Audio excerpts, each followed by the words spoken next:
කතරගම සිට නුවරඑළිය හරහා කුරුණෑගල දක්වා දහවන වූ ලංගම බස් රථය ඊයේ අලුයම අනතුරට ලක් වුණේ කොත්මලේ ගැරඬියැල්ල ප්‍රදේශයේදී.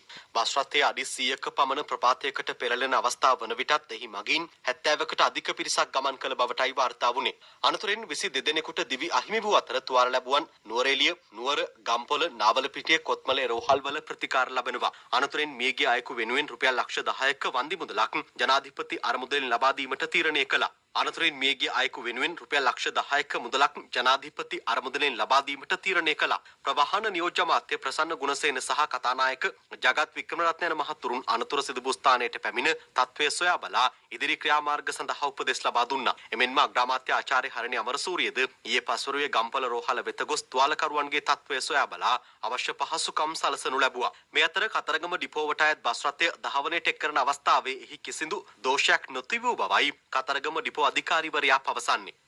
දුරගමන් සේවා බස් රථයක් අපි ඒක බස් රථය නියමිත ආකාරයෙන් 10 වෙනි සුසුසත්යට හදලා හැම දිනකම බස් රථ දුරගමන් සේවා පරීක්ෂාවක් කරලා තමයි ධාවනය කරන්නේ. එතකොට මේ සේවකයා මේ දින දෙකීපයක් සේවයේ නියුත් වීමක් හරි මොන හරි කෙනෙක් තිබ්බද? නියමිත කාර්යයට අවශ්‍ය හතරමාට්ටියට වාර්තා කරලා රාත්‍රී 10ට තමයි කතරගම පිටත් වෙන්නේ. දිවා කාලේ සේවය දිලා නැහැ. නියමිත සේවා කාලයේ ගමන් වාරේ පැය 10ක් පමණ වෙනවා.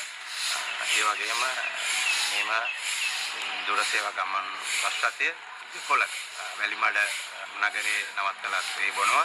ඒ වගේම තවලන්තැන් නගරයේදී තේබොන්න නවත්තන හැම තැනකම විනාඩි 20ක් 30ක් අතර කාලයක් සේවකයන්ට විවේකයක් ලබා දෙනවා. ඒ ලබා දීලා තමයි මේ පැය 10ක දුර ගමන් සේවාව ධාවනය කරන්නේ. එතකොට මේ වගේ දුර ගමන් බස් රථ සඳහා සහ ඒ රාජකාරී නියුත් සේවකයන්ගේ ශාරීරික යෝග්‍යතාව ගැන කිසි ගැටලුවක් නැහැ කියන එක. කිසිම ගැටලුවක් නැහැ.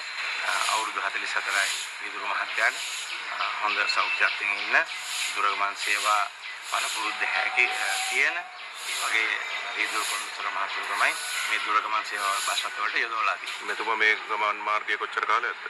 වසර 4කට වැඩි කාලයක් සේවාවේ දීර්ඝකාලීනව යෙදී සිටිනවා හොඳ පළපුරුදු විදුරු මහත්තයා.